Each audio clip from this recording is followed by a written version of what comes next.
A bookstore in 6 chapters. The story of Solomon and Renee Molho. Chapter 1. There was once a world.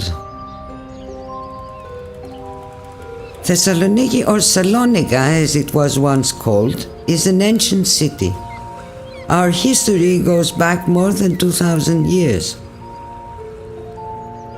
So, when we speak of the Molho bookstore, which lasted a little more than a century, from 1888 to 2004, it's not a very long time, although it did last longer than any other bookstore. Back in the day, the Molho bookstore was something special. It's where you came to find books in Greek and English, French and German. The store was owned by Renee Saltiel Molho and Solon Molho. Solon and Renee had been born in Salonika early in the 20th century, when there were nearly 90,000 Jews in the city. Since the Second World War, there have been barely more than 1,000. Like so many Jewish survivors of the Holocaust, Solon and Renee never wanted to speak about all they had lost. It hurt too much. Solon died in 1997, never having spoken about the lost world of Salonika's Jews. As for Renee, well, she did share her story not long before she died in 2008. She told it to me, her daughter Nina. And so it won't be lost. I'll share the story with you. Chapter 2. The world we found, the world we made. Jews lived in Salonika from the time the city was founded in the period of Alexander, 300 years before Jesus. In fact, the Apostle Paul preached in one of the synagogues here. For the next 1,500 years, Jews lived through all of Salonika's history. In the 15th century, Salonika became part of the Ottoman Empire, and in 1492, Jews expelled from Spain began arriving. By 1519, Jews were around half the population of Salonika, and it remained that way for centuries. Jews, Christians and Muslims living together all over the Balkan Peninsula. In fact, according to the Ottoman law, families held Turkish, Greek, Spanish, Italian, French and other passports depending on their family's origins. This multi-ethnic city is where Isaac Molho opened his first bookshop in 1888 on Sabri Pasha Street. And this period lasted until the early years of the 20th century. Then, in 1912, in the First Balkan War, Salonika became part of modern Greece. The Molho family had new Greek passports. The Saltiels kept their Spanish passport, but both families were proud citizens of Salonika and Greek patriots. History was now changing faster than you could imagine. First came the Great Fire of Salonika in 1917, which destroyed half of the city and the first Molho bookstore, and 50,000 Jews were made homeless.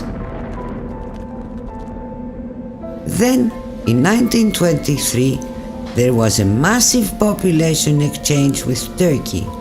Muslims were sent from their homes in Greece to Turkey. Christians from Turkey, especially Izmir, were sent to Salonika and other Greek cities. Jews were no longer the majority in Salonika now, and the atmosphere in the city had changed dramatically. On the 29th of June 1931, for the first time in its history, there were anti-Semitic riots in Salonika. Over the next years, 30,000 Jews emigrated. That left 56,000 Jews in Salonika on April 9, 1941, the day the Germans arrived. Chapter 3. Esta chica es para ti. This is the girl for you. This is Mair Molho and his wife Sterina Herrera Molho, and they lived in a large house on Mizrahi Street. They had 2 daughters, Yvonne and Victoria, and a son, Solon or Solomon, who was born in November 1918. Solon was a natural salesman. He sold his first book when he was 7. But he loved sports. He loved camping, sailing, and skiing. One thing is for sure. Both Mair and Solon loved books, reading them, talking about them, and selling them. Joseph Saltiel, a lumber dealer, and his wife Stella Bravanel Saltiel lived a few streets away. They had 3 beautiful daughters, Mathilde, Renee, and Edda. Back then, on Saturday afternoons, lots of families in Salonika would go for walks by the seashore. And whenever Sterina Molho saw the 3 Saltiel girls, she would nod toward Renee and say to her son Solon, "Esta es la chica para ti." Renee was an excellent student. She graduated from the Alliance Française Universelle and then went to the American school, the Anatolia College. Renee had her own friends, her social life too. The Molho and the Saltiels were typical Balkan Sephardic Jews, traditional but not terribly religious. You see, to be Jewish in Salonika back then was not like being Jewish in a big German city or in Poland or anywhere else. You wanted to go to the synagogue, you had 100 to choose from. You wanted a Jewish newspaper, there were more than 40, and 35 of them were in Ladino. They had youth clubs and boxing clubs, Jewish hospital, and old-age homes, religious schools, and secular Jewish schools that taught in Greek or in French.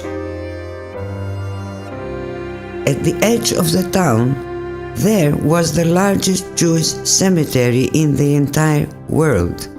It dated back to the Roman times, with 350,000 graves.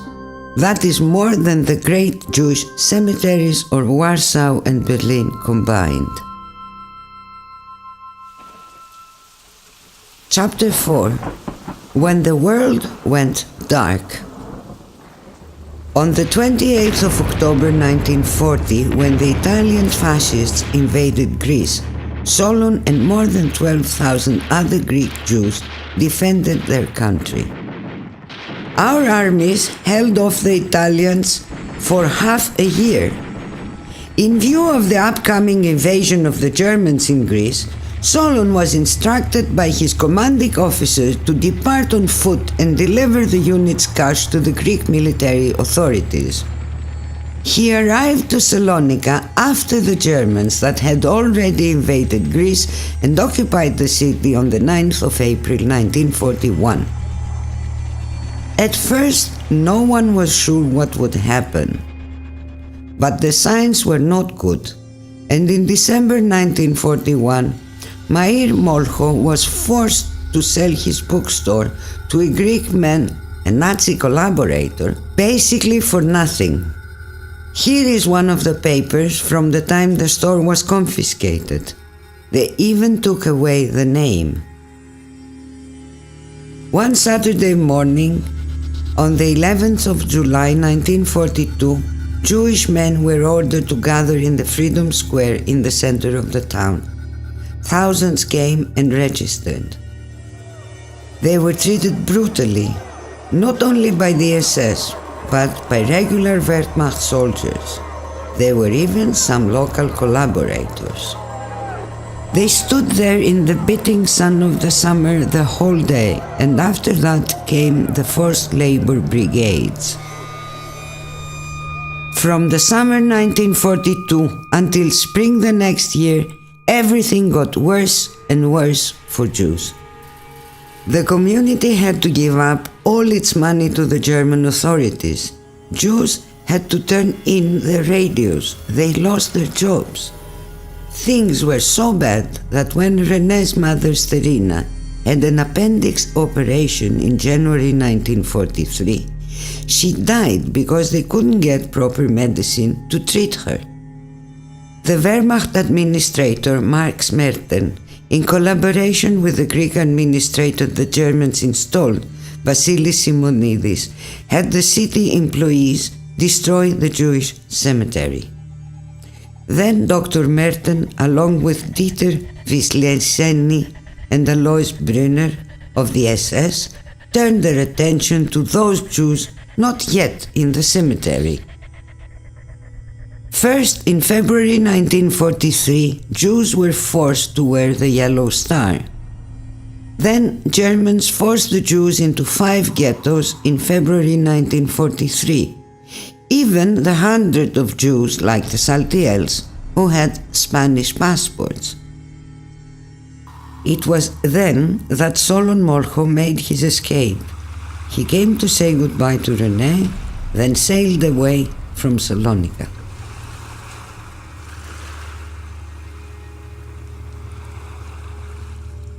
The Jews of Salonika were then transferred to the Baron Hirsch ghetto near the train yard. This first transport began taking away the Jews on the 15th of March 1943. The story of Meir Molho, the great bookstore owner, came to an end when he was deported with his wife Sterina and one of their daughters, Yvonne, and her family. The deportations continued all the way until August. Most of them were headed for the gas chambers of Auschwitz-Birkenau. So very, very few came back. Chapter 5: Escape. Solon Molho's sister Victoria was married to Judah Leon, who manufactured soap, and one of the ingredients of his soap was olive oil. Judah's olive oil came from the village of Glossa on the island of Skopelos, and it was provided by Yorgos Mintziliotis and Stefanis Korfiatis. As conditions in Salonika were deteriorating, Yorgos sent a message asking them to come to Glossa. Following a series of adventures, Judah and Victoria and their children arrived in Athens, where they joined Solon, and Yorgos managed to come with a boat to pick them up. This is how gradually Yorgos managed to collect the whole Leon family, 14 persons in total, and hid them with the help of all the people of the village until the end of the war. Yorgos Mintziliotis and Stefanis Korfiatis, with their wives, were all given awards for being righteous among the nations by Israel's Holocaust Museum Yad Vashem. The survival of my mother's family was a far more complicated story. After her mother died, Renee and her sisters, Eda and Mathilde, realized their father Joseph had cancer. They had their Spanish passports, and they, like other Spanish Jews, waited to know their fates. But a man in the Italian consulate by the name of Neri helped the sister and their father escape from Salonika to Athens just before the Jews were deported. The 4 of them arrived in Athens in August 1943. They lived in different places to avoid detection, and finally on Bouboulina Street, A woman by the name of Litsa Lembesi looked after them. In April 1944, an informer told the Germans where they were hiding, and on the 7th of April, German soldiers broke into the apartment and took Edda and Matilde to the Gestapo and then to the infamous Haidari concentration camp, where prisoners were being shot every week. They saw that Joseph was near death, and they told Renee, "We will come back for you in a few days." 13 days later, Joseph Saltiel died, and Mrs. Lembesi told Renee to get out of the flat and go stay in her apartment. And the Germans arrived looking for Renee that very night. Mrs. Lembesi contacted a Spanish diplomat, Sebastián Romero Radigales. He had already given Renee some money to help the family to survive. Now, he made sure that Joseph Saltiel was buried in the Jewish section of the Athens cemetery, and he paid for the burial and the tombstone. Then Mrs. Lembesi went to the Haidari prison, a concentration camp, to visit Edda and Matilde and bring them food and clothing Mr. Romero Radigales gave to her. My mother never forgot the kindness of Mrs. Lembesi. Here is a picture of her with my father when she received the Righteous Gentile Award from the Yad Vashem. Renee, all alone now, was desperate to escape, and Romero Radigales gave her Spanish travel papers. Over the next few weeks, with the help of the resistance, Renee escaped by lorry and by boat all the way to Turkey, and then, on the 6th of June 1944, she arrived by car in British Mandate, Palestine. In little more than a year, Renee Saltiel had lost both her parents, watched the Jews of Salonika being taken away to their death, traveled to Athens under the eyes of the Nazis, had watched her sisters being arrested by Germans, was saved by a woman she had never met, and had made a dramatic escape by train, by truck, by walking, by ship, and by car. Finally safe in Tel Aviv, she waited for the war to end and prayed for the good news from her sisters and Solon. In October 1944, the Germans abandoned Greece and headed north. The news came to Renee in Tel Aviv, and she heard that both Edda and Matilde had survived and were living in Athens. After liberation, Solon returned to Salonika and immediately reclaimed his bookshop, and for a while the British intelligence service used it too.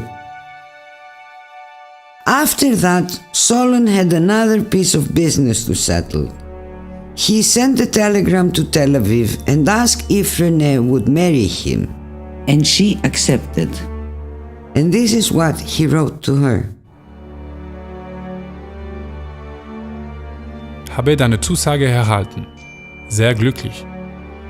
Hoffe, wir können uns ein gemeinsames Leben aufbauen. Kann es kaum erwarten, bis du nach Hause kommst. Mit all meiner Liebe, Solomon. On the 25th of October 1945, she sailed from Haifa. Arriving home in Salonika, she found Solon recovering in a hospital from a hernia operation. She ran to him and they burst into tears. I will never forget how Renee described that first meeting. First you cry, later you laugh. You don't think. On the 17th of March 1946, Renee Saltiel became Mrs. Solon Molho. It was a miracle they had both survived, and they would spend the rest of their lives together. Chapter 6. A world of books, words never said. Solon and Renee's son Meir, my brother, was the first Jewish boy born in Salonika after the war. Then came Joseph, and then me. Solon and Renee dedicated themselves to their store. The universities bought from them, and they stocked the best literary publications in the world. They never stopped working. They were in love with their store, in love with literature, and in love with each other. Some of the greatest writers in the world came and gave lectures in the Molho bookstore, like Umberto Eco and Harold Pinter, who won the Nobel Prize of Literature. In 1988, the French ambassador bestowed on them the Chevalier des Arts et des Lettres. As for the family Renee and Solon started, we have blossomed with our own children and grandchildren. Our Jewish community is tiny compared to what it was once, but we rebuilt every institution we could. But as you can imagine, Salonika for us is, as an historian calls it, a city of ghosts. The largest Jewish cemetery in the world? Today a university stands on its ruins, and there isn't even a plaque to commemorate it. Solon Molho died in 1997, and his bookshop did not have long to live either. You see, the world is not kind to grand old bookstores like ours, where clerks love their books and know just what to recommend for you and just for you. The Molho bookstore closed its doors in 2004. In her last years, Renee Saltiel Molho was devoted to her grandchildren, and we, her children, were devoted to her. I would take her to the new Jewish cemetery of Salonika, where my mother would visit the memorial of all those taken away and murdered. Then she would stand before this grave and that one, and spend time before each one. She would then stand at the grave of her husband and have a little chat with him, knowing that someday soon he would welcome her again. Religious? No, my mother wasn't religious, and she only went to synagogue on happy occasions, and we gave her many of them. I only know that once a year on Yom Kippur, the Jewish Day of Atonement, Solon Molho and Renee Saltiel Molho would sit in the living room of our house, and we children were told to play very quietly. And for the entire day they sat there in the dark and closed themselves off to the noisy city of Thessaloniki, once the largest Sephardic Jewish community in the world, that had grown up all around them, and now lives without their bookshop and without them.